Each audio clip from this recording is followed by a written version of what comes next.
So welcome to Sunday in our world, everyone.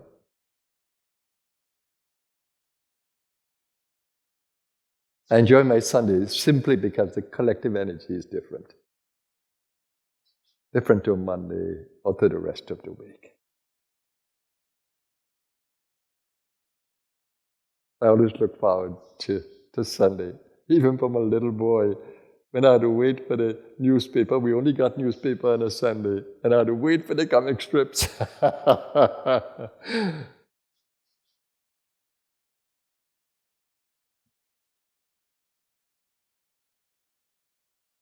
Sunday was always beautifully busy on a Sunday morning. My dad used to also, like a barber,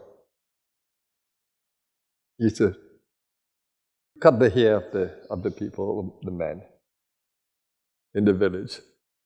So we'd see them coming up and sitting with a lemon tree, and he did his barbering below the lemon tree. And everybody used to come. I can still recall this. And the yard is swept very clean. The surroundings are beautiful. I'm waiting for the newspaper. And the one who was delivering the newspaper, he drove a car, but there was some sound with a muffler that we always knew when he was coming. So I was always delighted to hear this car.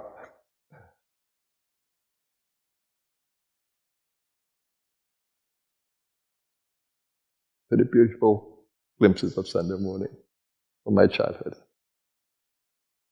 And of course, you look forward to the meals of the day.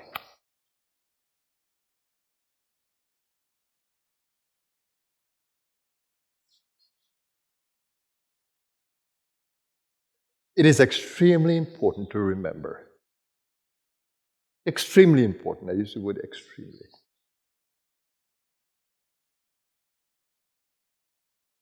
That the divine is with us at all times. There's never a time that the divine is not with us. Does that mean something to you?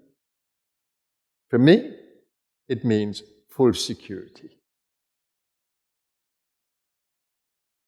No matter what challenge I've had in the human experience, I never lose awareness that I'm in the divine. The divine is with me in this challenge. That has been my strength. When I sit for meditation, I'm aware that the divine is within me and around me. I'm also aware that the divine is manifesting in and through you. So I never see you just as a human animal. I see you as a divine being in a human form. That changes my awareness of my world. That's how I treat you. I don't treat you like a human animal. No. I treat you like a divine soul in a human experience. How do I treat a plant? The same way. How do I treat all the other animal species? The same way. How do I treat the earth? The same way. How do I treat the sky? Same way. The water element? Same. It is the divine that is behind all of existence. Are you aware of that? Do you keep that awareness within you? Or do you live in the darkness of ignorance of that? In the misery of that ignorance? I would say that ignorance is the mother of all disease, all misery. Ignorance, not knowing who you are, not knowing that you are divine. The greatest treasure is realizing. Realizing, not intellectually knowing, realizing your divinity. Realization is the most important thing, not intellectual understanding, not the one who could give you a scholarly lecture on God, but the one who has realized God and live in that awareness of God. Those beings are different. Whoever they are. And when you look back at history and those beings of light that influence the world, Some are born under very humble conditions.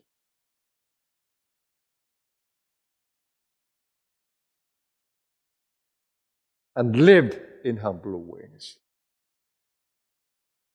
The greatest of us is the humblest of us. That's the hallmark of a true great being. Humility.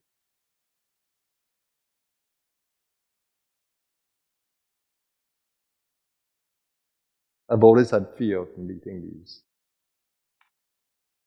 these mystics, these realized souls, simply because they could see through me. I always felt unclean, undeserving in their presence. But when I did meet, it was a huge difference.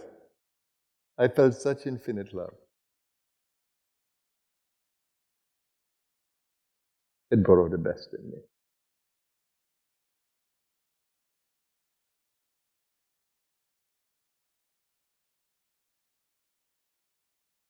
Now there's primordial ignorance, right? We're existential from the Maya. Our souls have contracted itself in consciousness to be in this human body,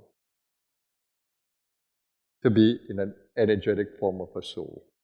Its awareness is contracted by nature, by Prakriti. So we call that the original ignorance. But life is evolutionary, and we are programmed to be liberated from that ignorance. And all of this is the reason for it. This whole human experience is about liberation from the ignorance to the realization that we are divine and the play is divine, the karmic play.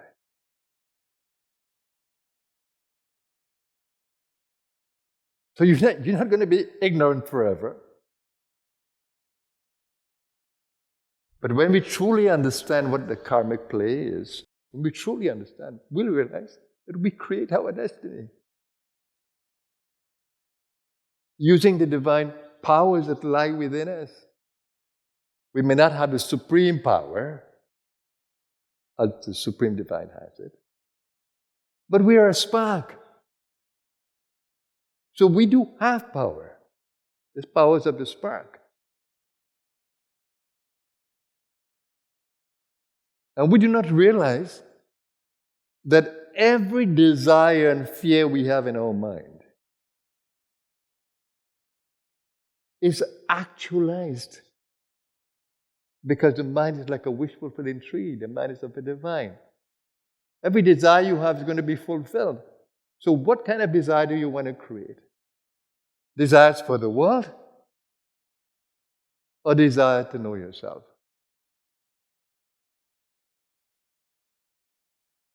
You know what desire for the world does, right?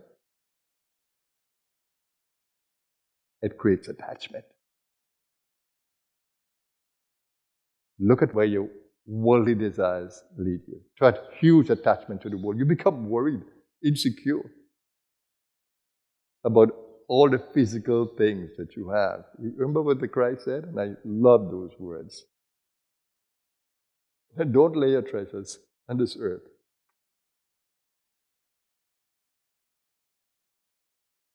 Where the moth, insect, and the rust will corrupt and destroy. And where thieves will break through and steal. But lay your treasures in heaven. He said the kingdom of hell lies within you. But lay your treasures in heaven where neither moth nor rust can corrupt or destroy, or where thieves can break through and steal. But here's the thing, the other part to it. For where your treasure is, your heart will be also. That's where your desires would be. That's where you'll be drawn, your attachments.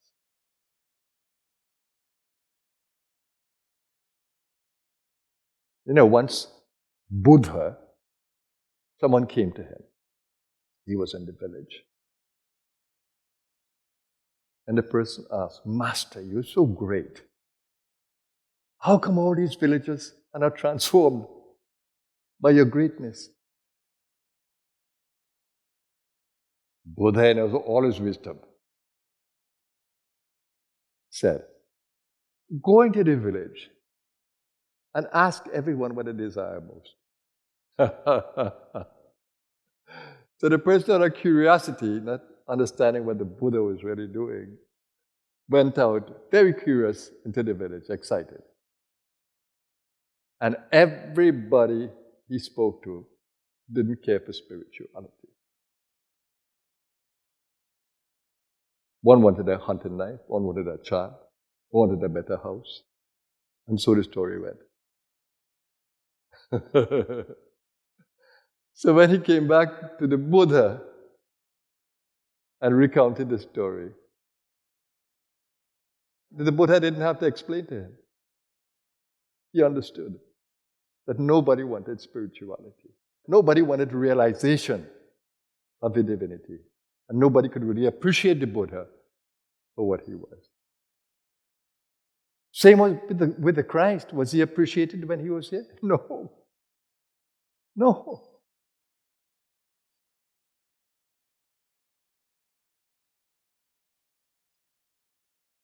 Christ was crucified, Buddha was poisoned.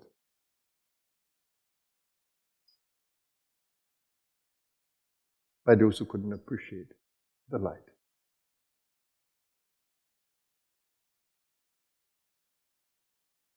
Look at this temple here. Doesn't it reflect the same? How many people are really interested in the energy of this space, in the light of this space? How many people? But you are. And I congratulate you for that.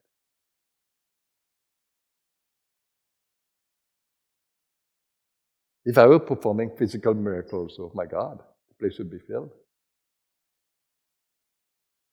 And if we were giving handouts, a lot of food to eat and music and all the rest, the place would be filled. No question. But what I give out is different. But it attracts all those who need to be here, who deserve to be. I've always held on to that. For some of you, you might ask why I'm not traveling so much. Because when I travel, I stay for a few days somewhere. But when I sit here, and when I continue to energize this space every day, and when I build structures here that could go into the future, and energize it, then anyone who comes will have a divine experience, like I had when I went to India at the age of 21.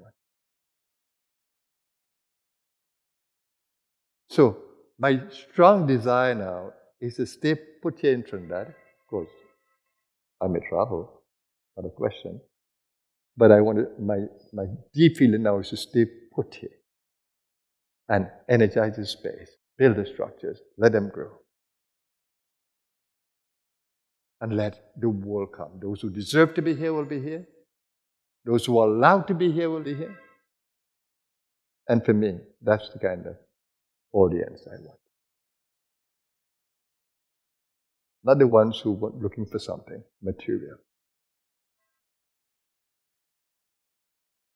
but the ones who are really seeking liberation from bondage, every form of bondage.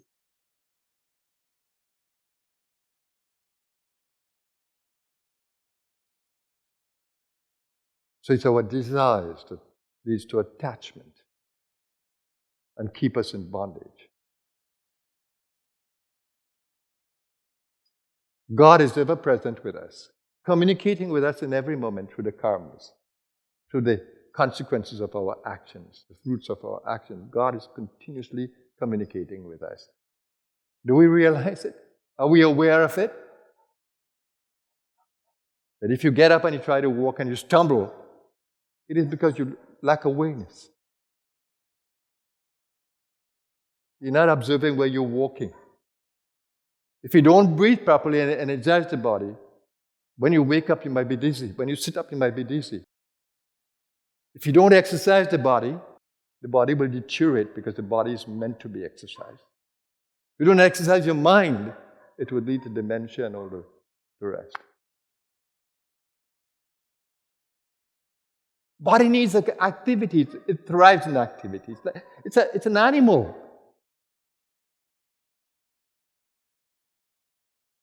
Even the material things, you don't operate a car, it will deteriorate.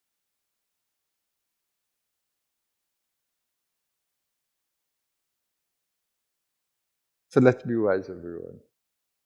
Have a blessed Sunday, everyone. Namaskar.